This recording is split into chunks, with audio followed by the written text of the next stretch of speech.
Ganar dinero gracias a los principios. La novela de Charles Dickens, Casa de Soledad, podría haberse titulado perfectamente Economía de Soledad. Explica la triste historia de cómo los negocios ahogan el espíritu humano y convierten la esperanza en desesperación.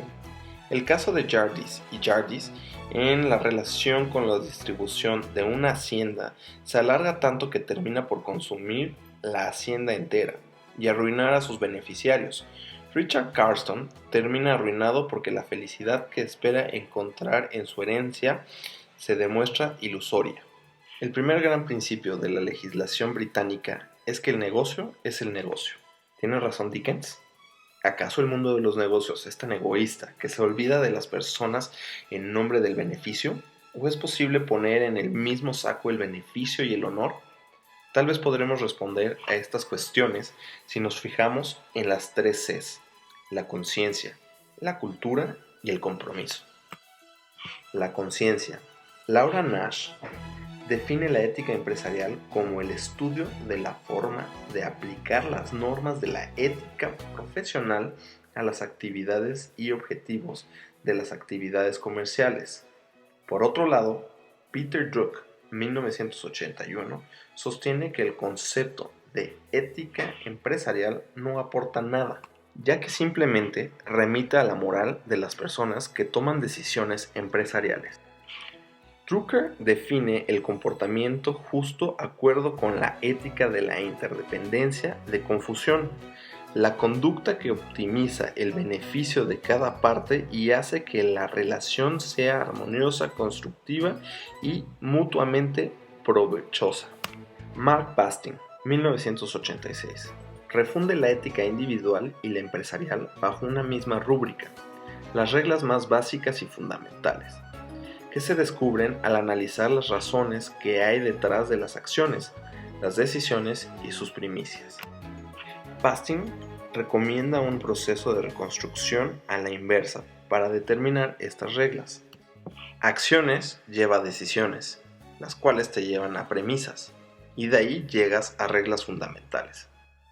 El margen de la opinión que tengas acerca de si la ética empresarial es una disciplina diferenciable, resulta evidente que las empresas encuentran en la conciencia personal un obstáculo difícil de superar en su camino hacia la salvación moral.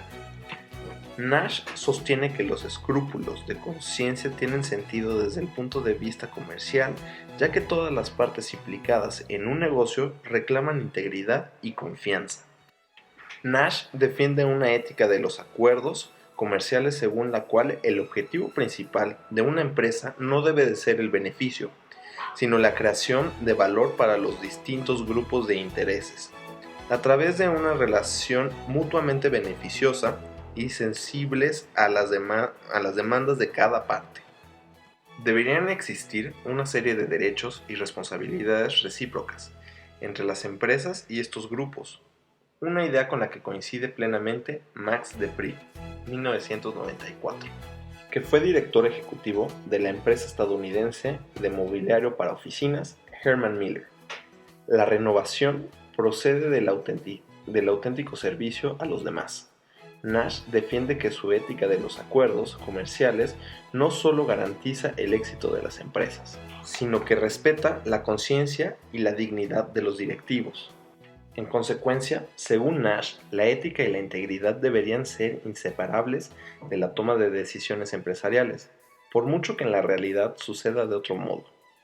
Los directivos no viven en un vacío moral, sino que se encuentran bajo una presión constante para que comprometan su conciencia, provocada por la intensa competitividad, las presiones para que tomen iniciativas y posiblemente por una cultura empresarial degradada. Tales presiones pueden llevar a graves conflictos y a la degradación del propio carácter moral. La cuestión realmente importante, entonces, es establecer si la integridad personal y la empresarial son inseparables. Sheena Carmichael y John Drummond, 1989, piensan que si actúa en la empresa tal como lo harías con tu familia y tus amigos más queridos. Charles Handling, 1995, También encuentra aberrante la idea de sacrificar la propia conciencia en el altar del beneficio. No puedes dejar tus principios y valores personales colgados en el perchero cuando entras a la oficina. En The Empty Raincoat, 1994, sin embargo, Handy pone el acento en la necesidad de llegar a un contrato chino, un acuerdo voluntario y mutuamente beneficioso, basado en la confianza, la simpatía y ciertas concesiones. Según Handy, el compromiso tiene una importancia especial a la hora de escoger entre dos bienes, sacrificar un principio en nombre de otro principio superior y buscar un equilibrio entre idealismo y pragmatismo. Sin embargo, no te comprometas por motivos equivocados, como por ejemplo, tener una vida más fácil. Realmente existen algunos principios por los que vale la pena morir, concluye Handy. Albert Carr, 1968, añadiría que también existe algunos principios por los que vale la pena perder. Según él, los directivos suelen tener una doble vida desde el punto de vista moral, ya que su trabajo y su vida personal están gobernados por reglas distintas. Por ejemplo, el fundador de McDonald's, Ray Kroc, vive de acuerdo con la siguiente máxima: creo en Dios, en la familia y en McDonald's, y cuando estoy en la oficina, el orden se invierte. Michelle Mickoby, 1976, también llega a la conclusión de que los directivos sacrifican la ética en el nombre del éxito y los beneficios. Ciertamente, hay situaciones en las que los directivos se ven obligados a tragarse sus principios si quieren conseguir beneficios. Un ejemplo de ello es cuando tienen que aceptar prácticas dudosas, como por ejemplo el soborno, en países donde son costumbres comerciales habituales. Laura Nash, 1990, sin embargo, afirma categóricamente que ninguna práctica inmoral está justificada y que si te encuentras en la necesidad comercial de caer en vicios como el soborno, deberías preguntarte, ¿seguro que estamos en el mercado correcto?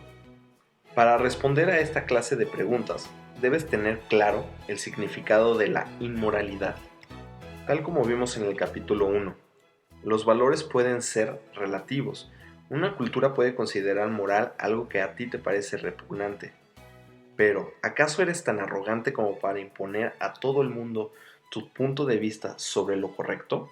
Milton Friedman, 1970, afirma que lo que es bueno para uno es malo para otro. También hay que tener en cuenta que la posibilidad de que una decisión moral tenga consecuencias inmorales. Evitar el soborno puede significar que pierdas un contrato y perjudiques a otras personas que van a perder su trabajo. Podemos aplicar la misma clase de argumentos a los productos que perjudican la salud, como el tabaco. La denuncia es otro gran problema moral.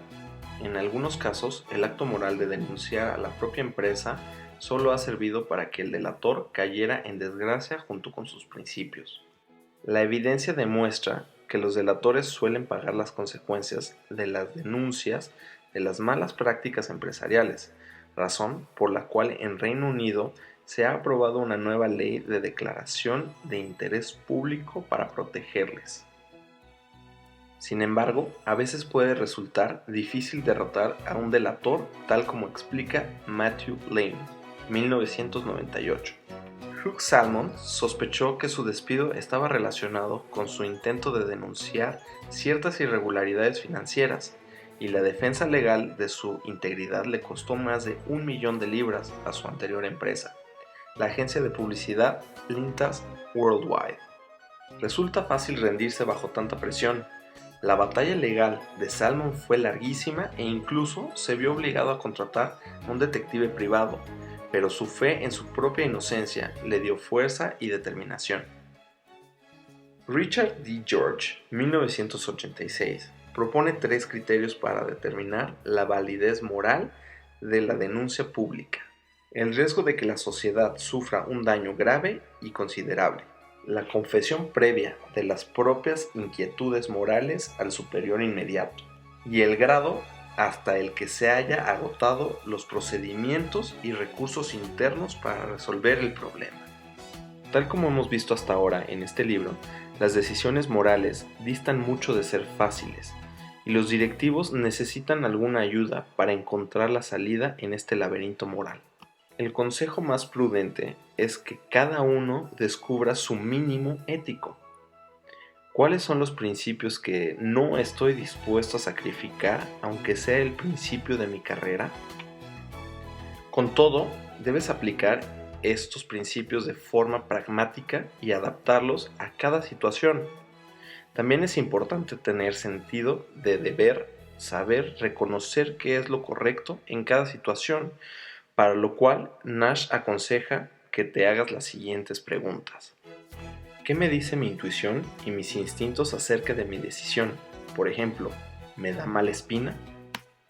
¿Estaría dispuesto a explicársela a mi hijo o a un profesor respetado o al público en general? ¿Es justa, honesta y coherente con mis valores? ¿Se ajusta a la ley? ¿Debo obedecerla en este caso? ¿Promueve la confianza? ¿Cómo trata a los demás? ¿Con ella estoy perjudicando a alguien? ¿Añade algo a mi reputación o a la de la empresa? ¿He tomado la decisión primero pensando en mí o en la empresa? ¿Es justa y beneficiosa para los distintos intereses que hay en la empresa? ¿Qué valores estoy creando? He escuchado las opiniones de las demás partes implicadas, aunque no esté de acuerdo con ellas.